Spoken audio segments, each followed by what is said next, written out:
आज मध्य प्रदेश सरकार के 1 वर्ष पूर्ण हो चुके हैं। यदि इसको एक शब्दों में कहा जाए, सीमित शब्दों में कहा जाए, तो हम ये कह सकते हैं कि विकास और सुशासन का 1 साल प्रदेश बना देश में बेमिसाल। क्योंकि जिस प्रकार का विकास का एक सात्विक सकारात्मक वातावरण बना है, उसमें सबसे अच्छी बात यह है कि प्रदेश में युवा, किसान, महिलाएं और गरीब, या दूसरे शब्दों में कहें गरीब, युवा, किसान और नारी, इन सब पर जो विभिन्न योजनाओं के माध्यम से लक्षित किया गया है, योजनाओं को चिन्हित किया गया है, वह तो अद्भुत और विलक्षण है। जैसे कहा जाता है कि चतुर्दिक विकास, तो चतुर्दिक विकास हम यदि कहेंगे तो सबसे मूलभूत आवश्यकता आम जन की है।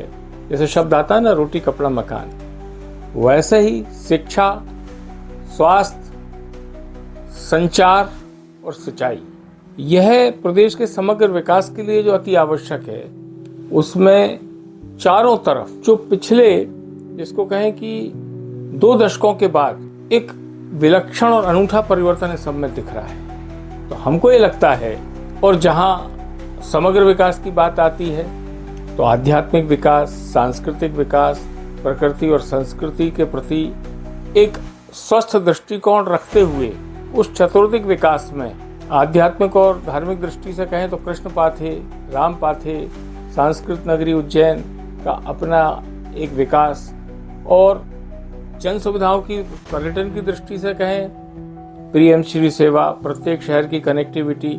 यानी यदि आज कोई विचार करे तो वास्तव में विकास की दृष्टि से कोई दूर दूर तक एक कोना भी छूटा हुआ नजर नहीं आता है जहां सरकार की दृष्टि ना जा रही हो।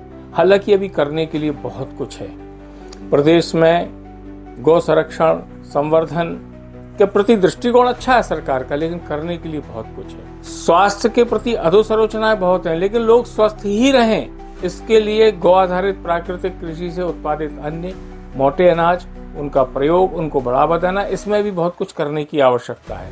लेकिन जो सरकार के कार्य करने की गति है, उससे ये लगता है कि निश्चित रूप से ये आज तो बना है देश में बेमिसाल, और यही गति रही और इन्हीं संसाधनों का सदुपयोग अच्छे ढंग से हो गया तो देश में ही नहीं, ये प्रदेश विदेश में भी बनेगा मिसाल। धन्यवाद।